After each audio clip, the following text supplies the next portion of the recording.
Now on BBC One, the weekend news with Clive Myrie, live in Israel.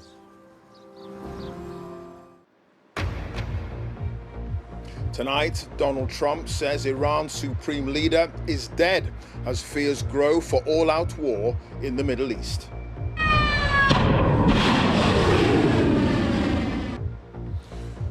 US and Israeli airstrikes have targeted operations in Iran, and it's called Epic Fury. The president tells the Iranian people now is the time to overthrow the regime.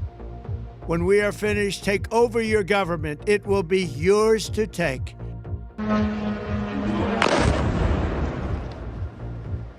Iran has retaliated, hitting many countries in the Gulf, including their residential buildings. This was the scene in Dubai tonight as a large hotel was struck. There are concerns for people living in and visiting the whole area.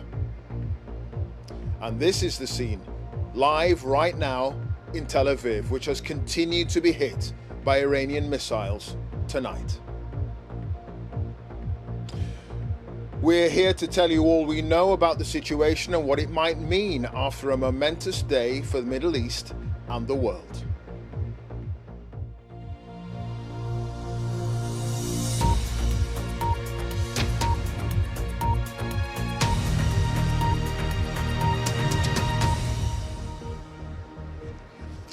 Hello to you from Tel Aviv, a region on edge tonight over fears of a wider Middle East war. In the last hour, Donald Trump says Iran's supreme leader is dead. If confirmed, it is a seismic moment for this whole area. So far, Iran has rejected the claims that he has been killed on what is a dramatic day, with Israel and America launching a wave of airstrikes on targets right across Iran.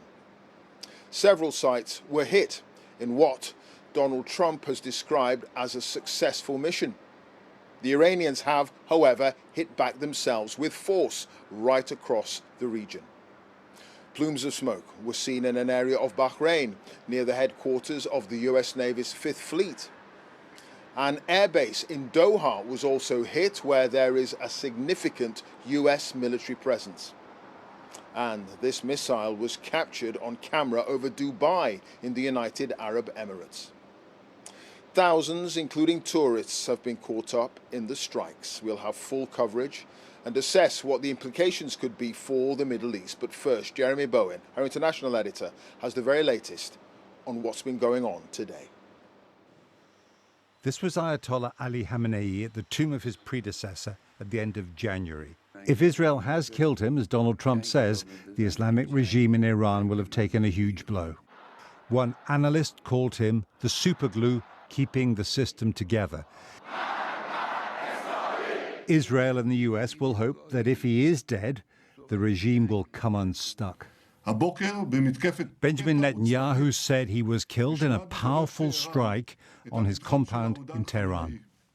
For 3.5 decades, this tyrant dispatched terrorism across the world, made his own people miserable, and worked constantly and tirelessly on a program to annihilate the state of Israel. That plan is there no longer, and there are many signs that this tyrant is also no longer. Satellite images show the destruction of the compound used by the supreme leader in Tehran. The Iranians say he was not there when it was attacked, and told ABC News in America that he was safe and sound. The Americans believe that, this time, their raw power can impose regime change on an enemy without creating a disaster. The removal of Iraq's Saddam Hussein in 2003 led to a catastrophe. Long years of war that incubated jihadist extremist movements that still exist. The Americans released video of their targets. With Israel, they believe the economic and political weakness of the Islamic regime in Iran gives them an opportunity to strike that they have to take. Israel and the US went back to war with Iran just after breakfast time in Tehran, hitting the capital and sites across the country. It's hard to get information about what's happening there. Video of an attack on a school in southern Iran is circulating. Iranian state TV was reporting 85 killed. This is a dangerous moment with unpredictable consequences in the world's most turbulent region. Israel said the whole operation is a preemptive attack without producing evidence of an imminent threat. Sirens sounded immediately in Israel. War is political, and this is a war of choice aimed at changing the regime in Iran. Iran tried to deliver on its threat of a devastating response aimed at the extensive network of US bases in the Gulf. This was Qatar, as well as Israel. Go, go, go! Get inside. In Dubai, tourists looking for winter sun had a nasty reminder of the region's realities. Close by in Bahrain, this appears to be a strike aimed at the big US naval base. Iran says it will use more powerful missiles than the ones it fired in last summer's war. An interceptor rocket went up. Iran will hope that as the days pass, the US and Israel will start running out of defensive missiles.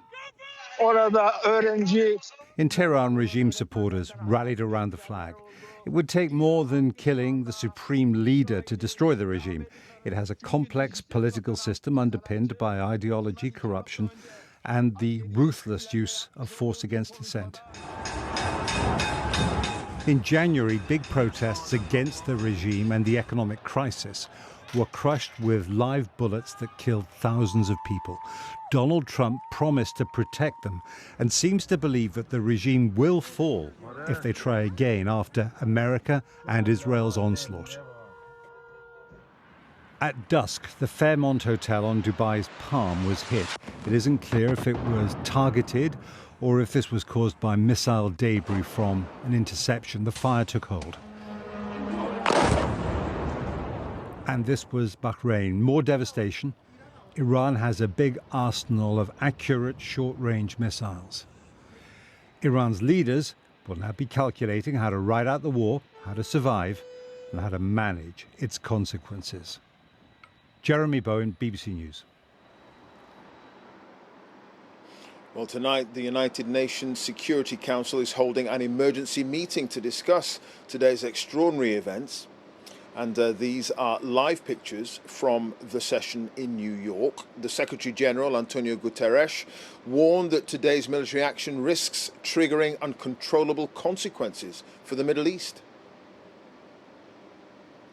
Well, this evening, Donald Trump said he believes a large number of Iran's leaders have also been killed. The president said the operation has been a success. Let's go live to Sarah Smith, who's at the White House for us tonight. Sarah, the president seems happy with today's events.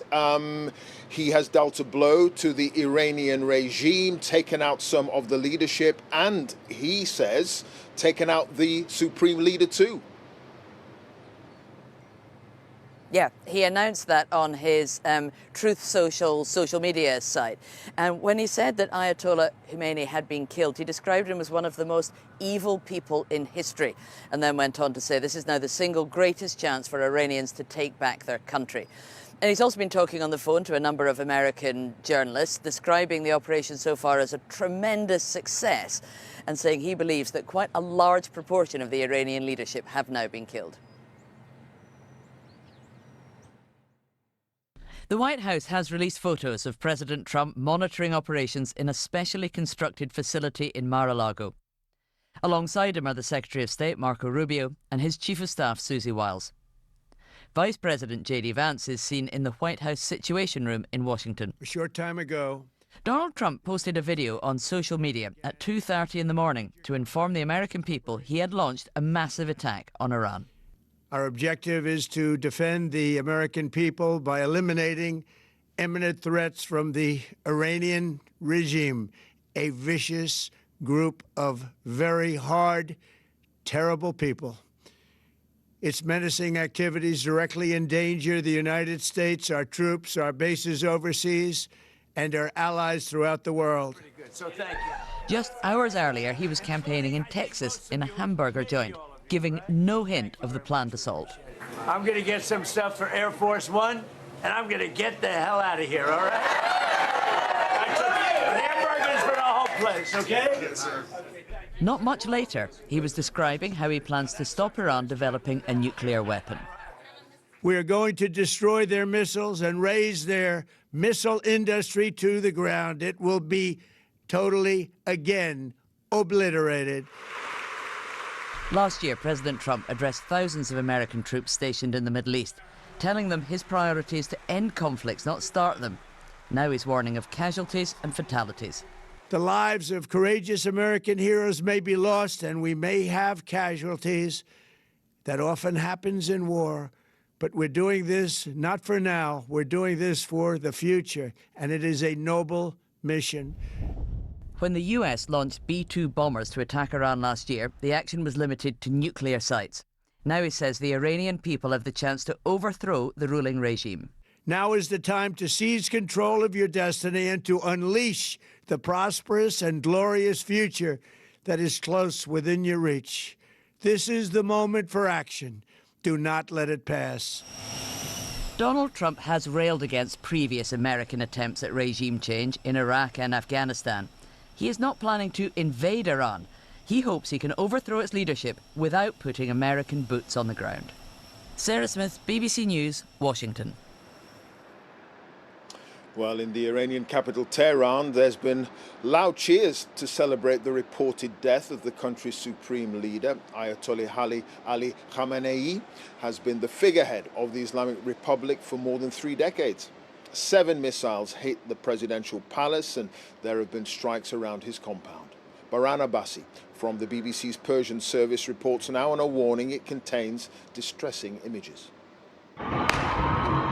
Cheers ringing out from residential buildings in Tehran after Israeli media reported the death of Iran's supreme leader Ayatollah Ali Khamenei. Claims Tehran has dismissed as psychological warfare.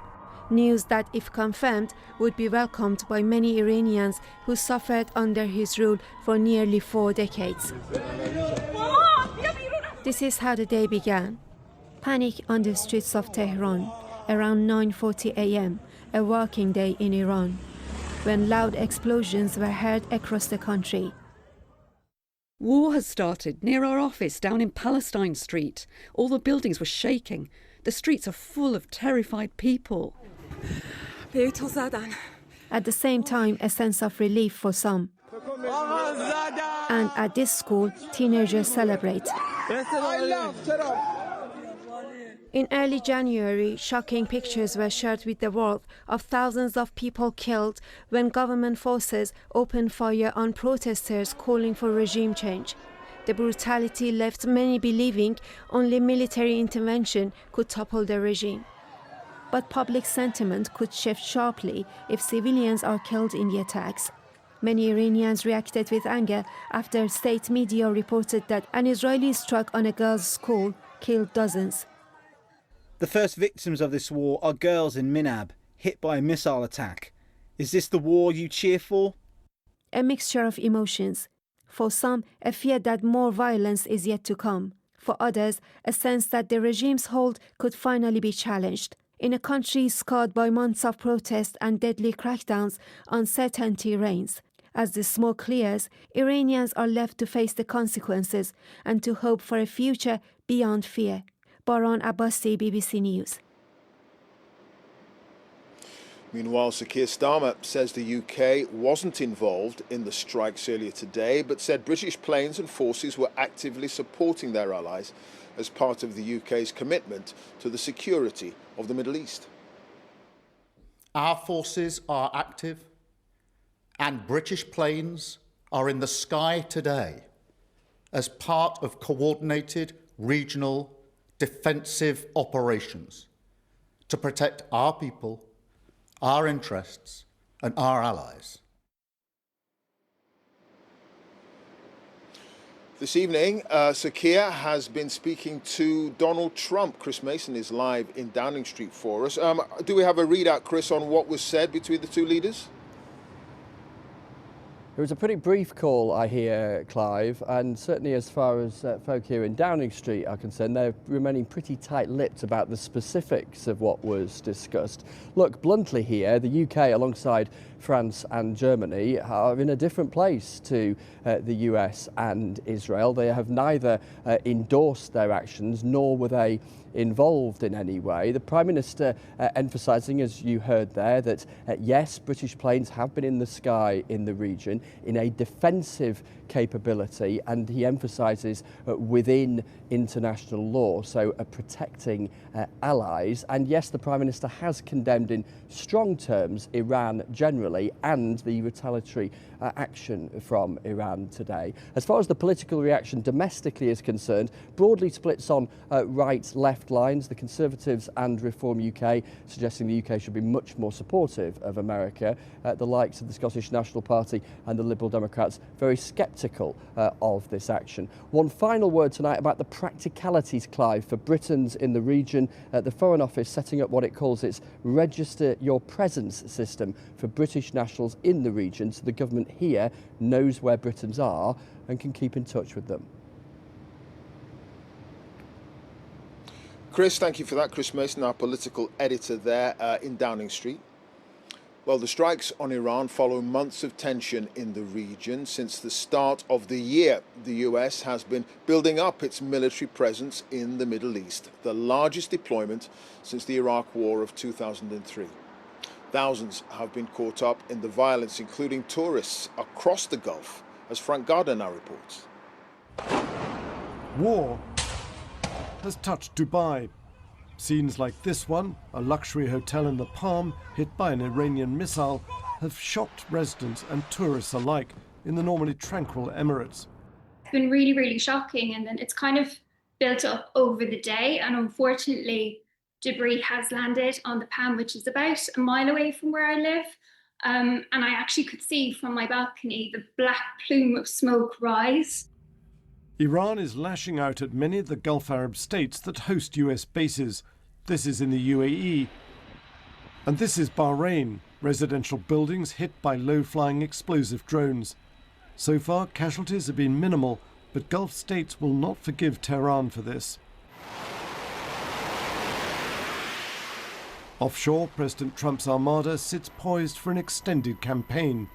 2 carrier strike groups and over 200 warplanes, enough to sustain hundreds of air and missile strikes on targets in Iran for days, maybe weeks. On paper, this is a very uneven fight, the US and Israel against a weakened and unpopular regime in Iran. But that regime has been surprisingly resilient, despite having almost no air force to speak of, and it's been hitting back with whatever weapons it still has. It's been firing missiles like these at Israel and its Gulf Arab neighbours, with some getting through.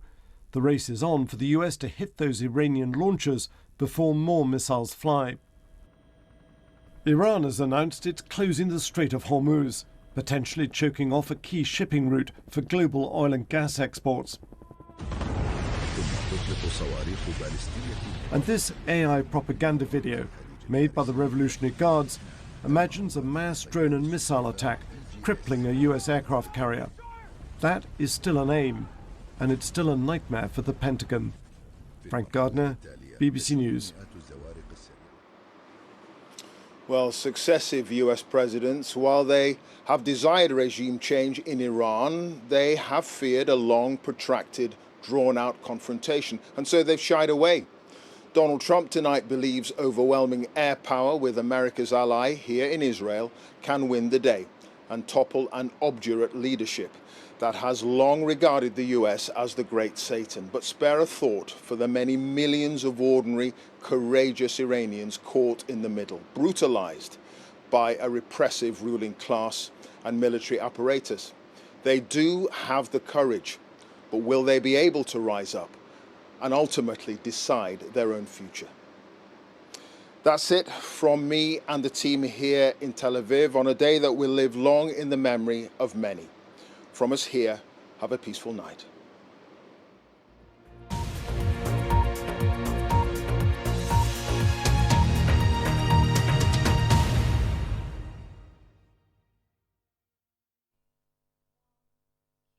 Hello there. It's been quite a cool end to meteorological winter today. There won't be as much sunshine tomorrow, but temperatures are going to be higher. Quite chilly at the moment though across eastern Scotland, northeast England, but this cloud is pushing its way across, bringing a little rain, the main rain coming into western areas together with a stronger wind later on in the night. But with the cloud moving in, temperatures will be rising as the night goes on across the eastern side of the UK. Tomorrow looks like it's going to be pretty cloudy out there, and there will be some rain from time to time, particularly more widely I think during the morning. Into the afternoon, some eastern areas could turn a bit drier and brighter, but then we'll see some more wet weather and increasingly windy weather coming into these western areas during the afternoon as well. It is a windier day tomorrow, but it's a southwesterly wind. It's blowing in mild air, so temperatures will be higher, typically 12 or 13 degrees. That rain in the west, though, could be quite heavy for a while tomorrow evening, but as it stumbles eastwards, the rain becomes lighter and everything slows down because the winds become lighter as well. So we're going to be left with a band of cloud and patchy rain affecting northern England, Wales and the southwest. More sunshine following into Scotland, some sharp showers coming into the northwest later. But ahead of that cloud and rain through much of the Midlands, Lincolnshire, East Anglia and the southeast, there'll be a lot of sunshine. It should be a lovely day. Temperatures will reach 15 or 16 degrees. That rain just dies out during Tuesday and Wednesday. The winds will be light. There'll be a lot of dry weather, some sunshine, but it will be a bit misty and foggy in the mornings.